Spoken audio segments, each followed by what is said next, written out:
Gadis ini sedang memakan telur ayam. Pria yang di depannya ingin menamparnya dengan kuat.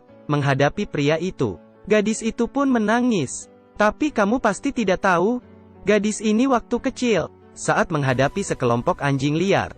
Tanpa rasa takut, dia menggunakan garpu dan membunuh mereka. Namanya Jae-yun. Dari kecil dia diubah oleh organisasi misterius.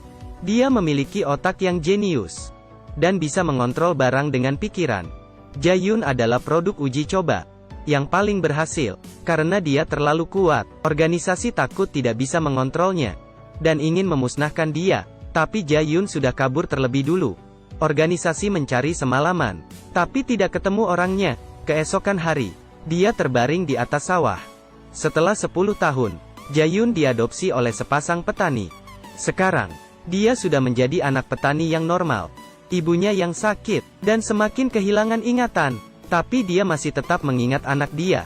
Beberapa tahun ini, hasil sawah sangat buruk. Mereka sudah tidak punya uang untuk mengobati ibunya.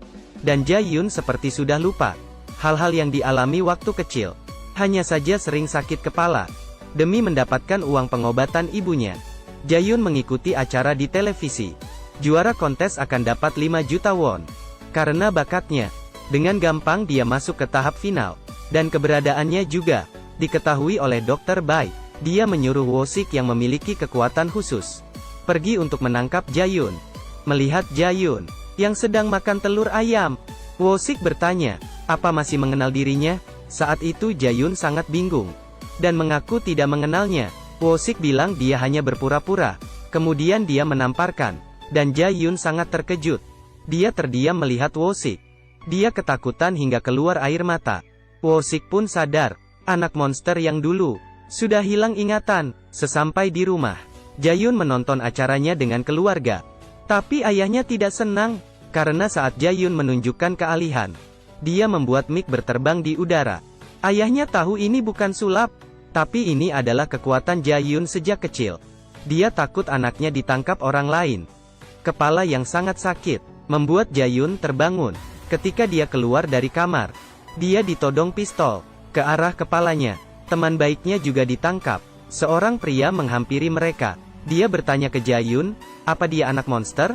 Rupanya mereka adalah anggota organisasi misterius. Jae-yun terus menjelaskan, dia bukanlah orang yang mereka cari. Tapi pria itu tidak setuju. Dia menyuruh bawahannya membunuh teman baik Jae-yun. Saat itu juga, tiba-tiba dia berubah. Dia merebut pistol. Sekali tembak, 2 kali, 3 kali. 1 tembakan dia membunuh seorang lawan. Jae-yun terlihat sangat berbeda dengan dia yang tadi. Wo-sik pun muncul. Dia memberitahu Jae-yun, jika dia tidak ikut mereka pergi, orang tuanya akan dibunuh. Wo-sik juga bilang luka di badannya itu disebabkan oleh Jae-yun. Tapi saat itu, Jae-yun tidak bisa mengingat kembali masa lalunya. Tapi demi keamanan orang tuanya, Jae-yun pun ikut bersama mereka ke pusat organisasi itu. Dia diikat di atas kursi. Saat itu Jae-yun, mata penuh dengan ketutuan. Dokter Baik pun muncul. Dia sudah lama menunggu hari ini. Tapi Jae-yun tidak bisa mengingat apapun. Bawahannya mengeluarkan suntik dan menyuntik ke badan Jae-yun. Kemudian Jae-yun langsung berubah. Dia seperti mengingat semuanya. Rupanya dulu organisasi tidak mencarinya. Karena hasil uji coba ini harus memakai obat mereka. Setelah beberapa waktu, jika tidak makai obat, maka akan mati sendiri. Tapi Jae-yun berbeda. Dia tidak mati dan bisa hidup 10 tahun. Hal ini membuat Dokter Baik penasaran. Karena Jae-yun adalah uji coba dia yang paling berhasil. Agar dia bisa ke puncak kekuatannya, dia menyuntik lagi ke badan Jae-yun. Tapi obatnya hanya bertahan 1 bulan. Ini adalah cara Dokter Baik mengontrol semua orang yang memiliki kekuatan khusus. Tapi Jae-yun yang sudah sembuh sangat berbeda dengan sebelumnya. Saat Dokter Baik sadar ada yang salah, semua sudah terlambat. Wanita ini dengan 1 tamparan bisa membunuh seorang pria. Demi menahan dia, Dokter Baik mengeluarkan obat bius. Tapi Jae-yun yang memiliki kekuatan khusus tiba-tiba muncul di belakang dia. Jae-yun memberitahu semua kebenaran. Sebenarnya dia tidak hilang ingatan. Seorang dokter memberitahu dia, otaknya mulai berubah. Jika tidak transplantasi sumsum tulang, hidupnya tinggal sebulan saja. Walaupun sudah bertahun-tahun, Jae-yun mencari mereka, tapi tidak ada informasi. Dengan terpaksa, dia menggunakan pertunjukan sulap di televisi, agar organisasi misterius bisa menemukan keberadaannya. Dokter Baik pun merasakan seramnya gadis ini. Jae-yun pun menembaknya, dan mematahkan kakinya, dan menanyakan resep obatnya. Saat Jae-yun menyeret Dokter Baik untuk pergi mengambil obat, Wo-sik pun datang, dan memukulnya hingga terbang. Wo-sik bilang dirinya paling kuat, tetapi dia pun diangkat oleh Jae-yun, dan ditabrakkan ke dinding. Kita tidak di level yang sama. Wo-sik ingin membalas, tapi langsung dilempar ke lantai.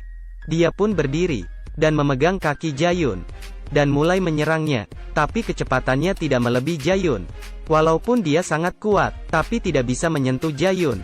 Kemudian Jae-yun menangkapnya, dan melemparnya ke arah pintu. Mereka tidak di level yang sama. Jae-yun pun menamparnya beberapa kali. Wo-sik ingin membalas, tapi ditendang hingga terbang. Pistol yang di lantai terbang ke tangan Jae-yun. Dia menembak Dokter Baik yang ingin kabur. Saat itu juga, Wo-sik sudah menodong pistol ke arah Jae-yun, tapi Wo-sik tidak bisa menembak karena Jae-yun mengontrol dengan kekuatannya. Kemudian dia pun ditembak Jae-yun. Jae-yun mendapatkan obatnya dan ke rumah sakit. Melihat ibunya di sana, Jae-yun mengeluarkan obatnya. Rupanya obat ini tidak hanya menyelamatkan dirinya, juga bisa mengobati ibunya. Jika kamu ada kekuatan khusus, kekuatan apa yang Anda inginkan? Kalau saya ingin kalian bisa menyukai video saya. Terima kasih. Jangan lupa like dan subscribe ya.